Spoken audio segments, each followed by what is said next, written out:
The Galactic School was a place of prestige, a sprawling campus where species from across the universe gathered to learn and exchange knowledge. Its walls housed the brightest minds of the galaxy, each representing a peaceful, cooperative race. For most species, life on their home planets had been serene, evolved without natural predators, their environment stable, and their societies oriented toward peaceful coexistence. The Academy's core mission was to promote diplomacy and foster understanding among different species. However, humans were a new presence here, and their reputation as Deathworlders had already spread far and wide. Humans, unlike any other species, evolved on a violent planet where every day was a battle for survival. From the towering predators in dense forests to the harsh, unrelenting climates, Earth was a place where only the strongest, most adaptable creatures could thrive. To the aliens at the Academy, humans were both a curiosity and a threat, dangerous, unpredictable, and above all, different. The first day of class was always filled with nervous energy, especially for those who were new to the Academy. The aliens, whose evolutionary history had been shaped by tranquil environments, found the arrival of humans unsettling. They didn't know what to expect from these Deathworlders. The humans, on the other hand, were excited. They had been raised to believe that the Academy was a place to learn, to grow, and to teach others about their world. They were eager to fit in, oblivious to the fear they instilled in their alien peers. Among the human students was Jace, a young man with an easy smile and a mischievous glint in his eyes. His enthusiasm seemed to be the perfect balance to the unease in the room. He had been in school with other humans his entire life, where competition and survival were the norm. To him, the alien students were a puzzle to solve, so different, yet so similar in their desire for knowledge. What he didn't know was that the humans' very presence had already unsettled most of the other students. Jace wasn't the only human in the room.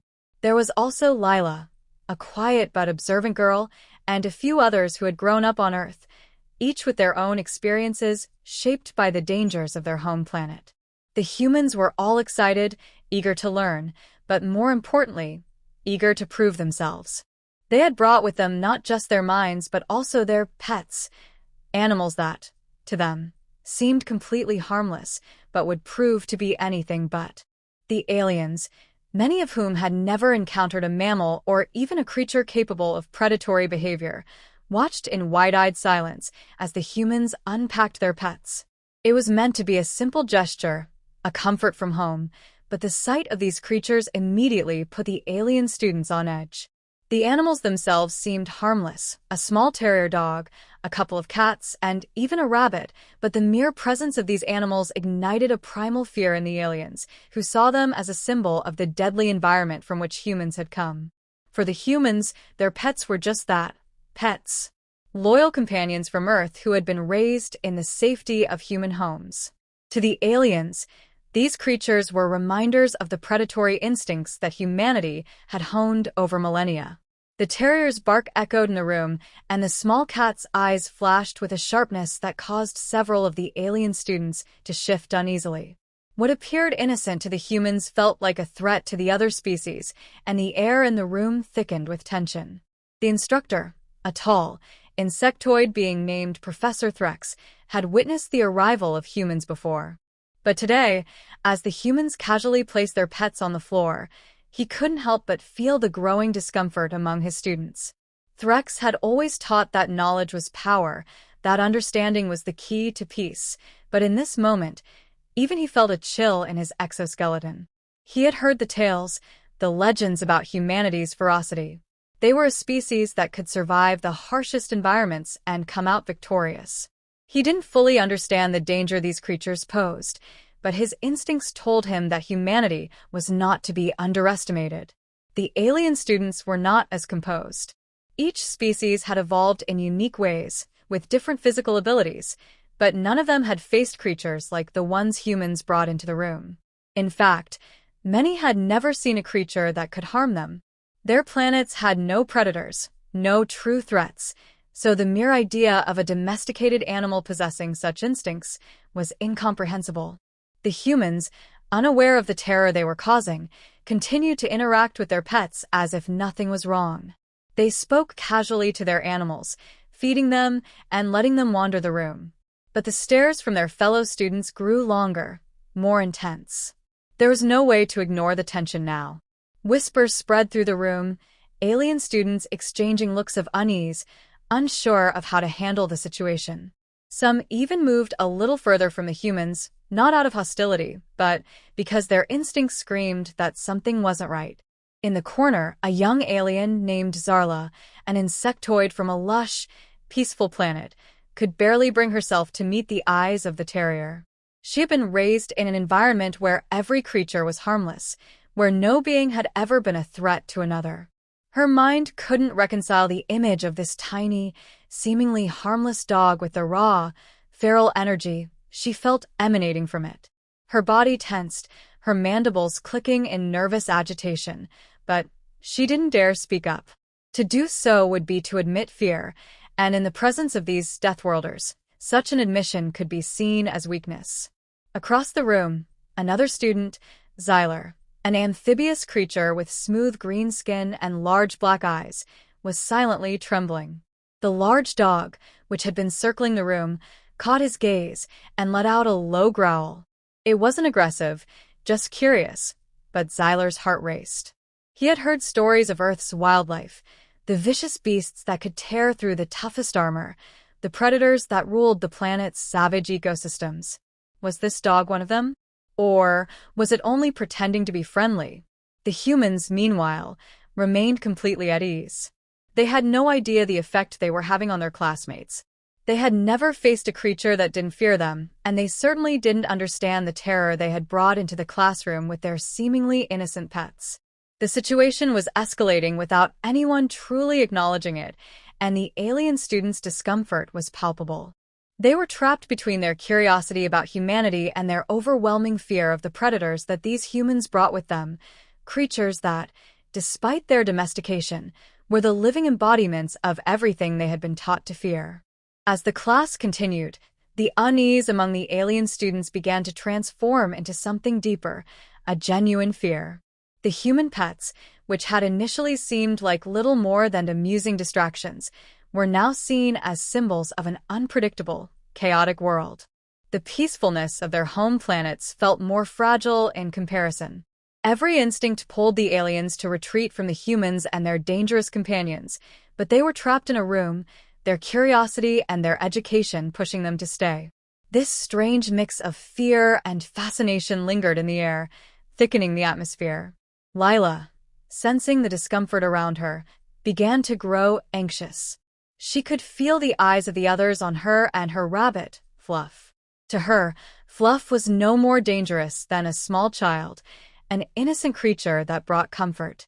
But to the aliens, Fluff's very existence seemed to challenge everything they knew about safety. Lila knew the rabbit had been raised in a safe, human environment, but she couldn't help but notice the way the others shrank back every time Fluff hopped too close. She tried to soothe herself with the thought that the other students would eventually adjust, that they would see the pets for what they were, harmless, docile companions. But deep down, she couldn't ignore the growing tension in the room. Jace, still oblivious to the alien student's fears, leaned back in his chair, Rex curled up at his feet. He glanced around the room, trying to engage in conversation with a few of the students. His tone was friendly, casual, but it only seemed to make the others more uncomfortable. The more the humans tried to normalize their presence, the more alien it seemed to the other species. To Jace, the pets were simply an extension of his identity. They were part of his life, his culture. He couldn't understand why something as innocent as a dog would cause such a strong reaction. But then again, he didn't know the history of the species in a room. He didn't understand that many of them had evolved in environments so tame that they had no natural predators. The concept of an animal being capable of violence, even in its most domesticated form, was alien to them. Xyler, the amphibious student, continued to watch the dog with a mix of fear and fascination. His species, having evolved on a planet where survival meant avoiding conflict, could not fathom a world where animals not only fought for survival, but thrived in it. The dog's small growls and sharp movements triggered something primal in Xyler's mind, an instinctual reaction to potential danger. He felt his pulse quicken, but there was no way to avoid the situation. The humans didn't understand the threat their pets posed. The dog's simple presence felt like a looming danger in Xyler's mind. The more the human students acted nonchalantly, the more threatening the creatures became. Zarla, on the other hand, was no longer able to hide her discomfort. Her antennae twitched as she watched the cat, its unblinking eyes staring directly at her. The cat's stillness only heightened her unease. She could feel the tension in her own body. Her mandibles clicked uncontrollably as she fought to keep her composure. Everything about the cat screamed predatory intent, even though it was clearly not trying to attack. It was simply existing. But to Zarla, that existence was too close to a predator's. She had never encountered an animal like it in her life. Even the subtle twitch of its tail sent a jolt of fear through her. She was no longer sure if she could stay in the room without losing control. Despite their growing anxiety, none of the alien students spoke up. They had been taught to be diplomatic, to keep their concerns quiet and internal. Confronting the humans about their pets might have been seen as a direct challenge to their culture, an admission of weakness. But the longer the class went on, the more the students realized that this situation wasn't just uncomfortable, it was dangerous. These humans, with their casual approach to danger, represented a world the aliens were not prepared for. Threx, the instructor, had been watching the unfolding situation carefully. He had taught many classes before, but he had never seen a response like this. He had been trained to recognize subtle signs of discomfort, and even he, an experienced teacher, couldn't ignore the sharp tension filling the room. While he had initially assumed the human pets were merely unusual, he was starting to see their true significance. These animals were not just companions. They were symbols of something much larger, the raw, untamed power of Earth's wildlife. Threx, despite his own advanced intellect, felt a small tremor of fear ripple through him as he observed the alien students' reactions. He glanced at the clock. Only a few more minutes remained before class would end. But he knew that the damage had already been done. The human students had unwittingly introduced a level of danger that none of the alien students could ignore. The tension had shifted from mild discomfort to genuine fear. It wasn't the animals themselves that were the issue, but what they represented, a world where survival was a fight, and every living being was shaped by that brutal reality. The peaceful existence that the aliens had known was now under threat, and for the first time in the Academy's history, a human's presence had exposed the fragility of their way of life. The human students, unaware of the growing storm around them, continued to interact with their pets, blissfully ignorant to the fact that they were living symbols of chaos. In their minds, the Academy was a place to share their knowledge, to interact with others. But the aliens now saw them as representatives of something far darker. The more the humans tried to normalize their pets, the more alien they became to their peers. It was clear that no amount of friendliness or comfort would erase the primal fear that had taken root in the alien students' minds. Humanity's impact on the Academy was not one of diplomacy, but of unspoken terror.